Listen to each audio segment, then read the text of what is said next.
The Matrix comics were the series of graphic novels that fleshed out the world of The Matrix that were released after the release of the first film, around the second film, third film as well, so about 20 years ago now. Mental. But The Matrix 4 is just around the corner in 2021, or at least that's when it's planned to come out, so there's no better time to get back into the world of The Matrix comics, and no better time to read them if you haven't read them already, if you're a fan. Here are my reasons to read The Matrix comics in 2021.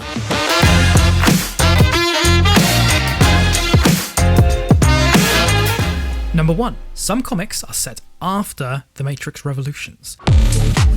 Now this is something that's really quite fascinating, as it actually continues the story of The Matrix after The Matrix Revolutions. There are some stories like I Can't, which details the training missions of Kid. There's that character Kid in The Matrix Reloaded. He's the one who walks up to Neo, is skinny and bald, and he's like, "Oh, you saved me, Neo." We learn what happens to him after Revolutions.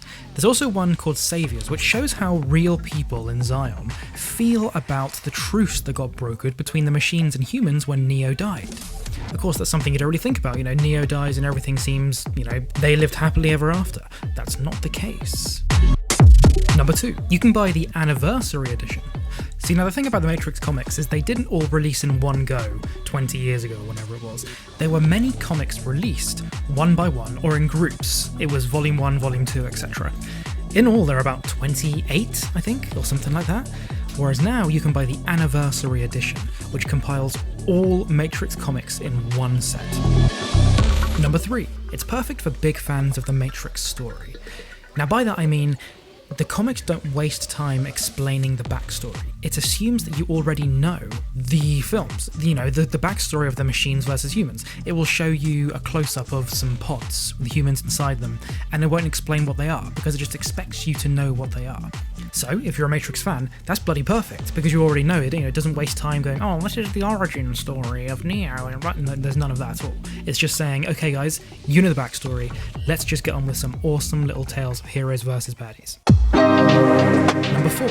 Digestible bite-sized little comics. This is the cool thing about the Anniversary Edition, is it's this thick book, but it's made of something like 28 different small stories, and each story is about 10 pages. At the moment, maybe there's one that's 20 pages. In a way, it's kind of the opposite of the slog that the Matrix Reloaded and the Revolutions became. Number 5. It references the movies in some very obvious ways sometimes. There are characters in many of the comics that appear in the movies, so Morpheus, for example, is in a few of the comics. Kid is, as I've said before. We've also got the Oracle appearing in one of them. We have the Spoon Kid even appearing in one of them. The Spoon Kid is one of the main stories, really, in my mind. It's one of the more kind of scary ones.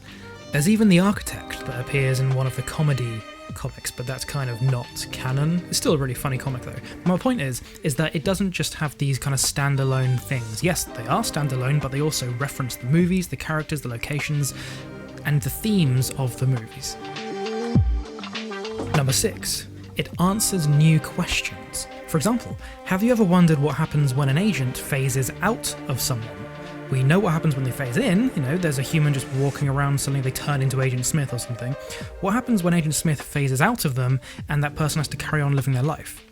We never see that in the films, whereas that happens in 1 or 2 of the comics. I'm not going to tell you what happens, but it's one of the more kind of shocking revelations of this whole comics anthology. Another question is, with Neo being able to fly and stop bullets and all this stuff, what about other powers? Are there other powers between other kind of potentials and red pills in the Matrix? Well, there's one character in the Matrix comics who has such strong power they can actually change their RSI, basically shapeshifting.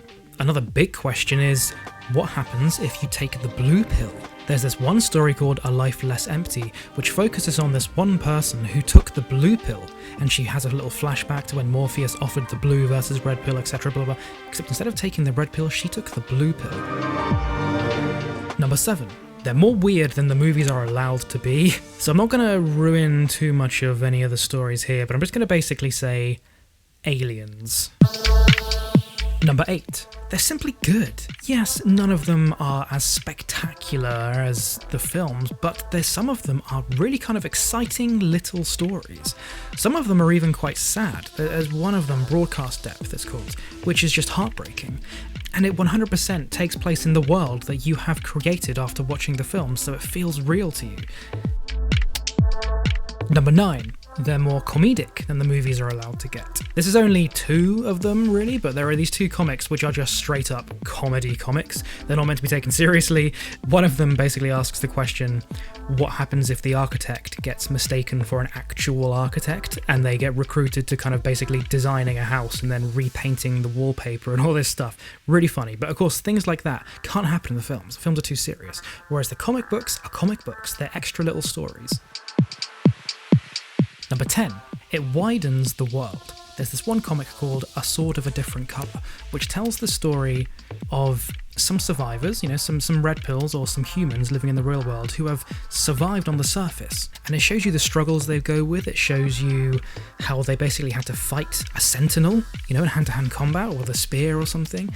And there are a few other comics like this, where it says, okay, we've got this incredible world of humans versus machines, the scorched earth on top of the surface and all this stuff. And it says, okay, how wide can we get this world? How deep can we go? How much can we expand the boundaries that the film set for us?